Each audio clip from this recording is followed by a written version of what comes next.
What's going on, everybody? It's Jack here, back with another video. Today I'm talking about the brand new action comedy, The Lost City, which stars Sandra Bullock, Channing Tatum, and Brad Pitt. The Lost City is about a romance novelist who writes about an ancient treasure that leads to her getting kidnapped by a guy who wants the treasure she wrote about in real life. First of all, starting off with the cast of The Lost City, I think the main stars, Channing Tatum and Sandra Bullock, are great in this movie. Not only are they each individually charming and funny, but they also definitely bring a good chemistry in the movie because the movie has a romance aspect to it, and that part of the movie works well between the two of them. While I think The Lost City is a solid movie anyway, I think that the cast adds quite a bit to the overall experience of the movie. One thing that may be a draw to many audience members going to see The Lost City is that Brad Pitt has an extended cameo in the movie.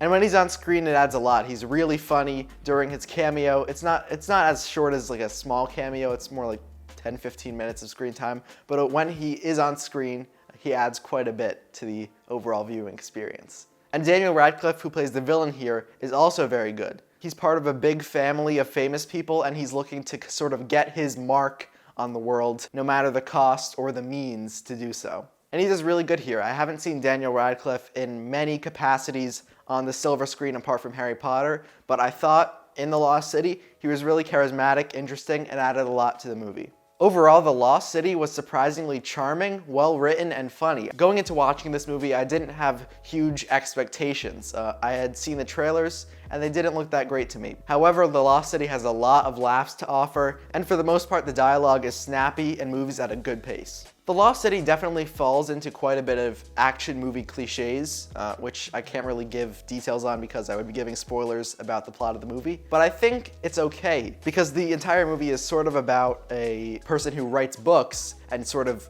enters into a situation where she's in a book that she would write. And so I think that all the cliches kind of make sense and they add to the overall viewing experience. I don't think that the cliches here that happen in the plot detracted it from me, and I think it felt in place and in keeping with the style of the movie. The action in The Lost City is really fun and it's engaging. I probably would liken it to something like the 2017 Jumanji movie. It's always fun, especially when Brad Pitt is doing the action, but overall, I think the action is really engaging. It's got some funny moments interlaced into them, and it really succeeds there too. I like the action, and it's very fun and engaging. The movie really surprised me with how competent it is throughout the entire production. The score is good, the cinematography is good. Pretty much everything about the movie overall is competent. And from seeing previews of it, it really didn't look that way. It looked like it was just gonna be a pretty meh experience, but I thought that everything here was actually done quite well, and it was a great surprise going to see it and having that experience. Now I'd like to talk about a few minor issues that I had with The Lost City. First of all, I think while a lot of the humor in The Lost City is very good, it's very charming, I think there are a few times, a few jokes that just felt very flat, and that's gonna happen in a comedy,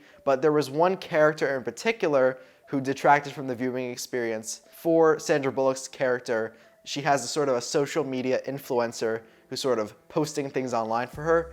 And whenever that character is on screen, the humor just really falls flat and detracts quite a bit from those scenes and from the movie as a whole. It definitely felt like sort of cheap humor that I didn't see in the rest of the movie. And overall, that part didn't land for me.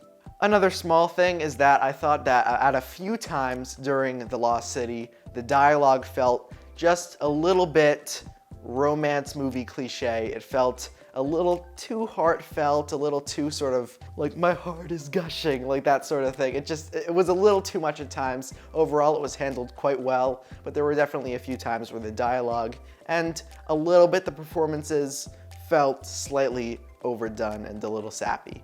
Overall, The Lost City is a very solid movie. I expected it to be just okay, but it really surprised me and it ended up being quite good. I recommend seeing it on the big screen. It will definitely add to the experience of it. And yeah, I really enjoyed The Lost City and it surprised me quite a bit. I'm gonna give The Lost City a +3. So what did you think of The Lost City? Put it down in the comment section down below. I know that if you've been watching my channel for a while, I'm in a different location. I'll be back to my regular location in a few weeks. And yeah, go see The Lost City. It really surprised me and my grandpa, who I watched it with, who's off camera. We really enjoyed The Lost City, and I think you will too, so go check it out while it's still in theaters. Thank you all so much for watching. If you enjoyed this review, I would really appreciate it if you hit the like button and subscribed for future reviews. That would mean a lot to me because I'm trying to build this channel to reach a bigger audience and produce the best quality reviews that I can, so that would mean a lot. Thank you all so much for watching, and I hope you have a great day. Bye.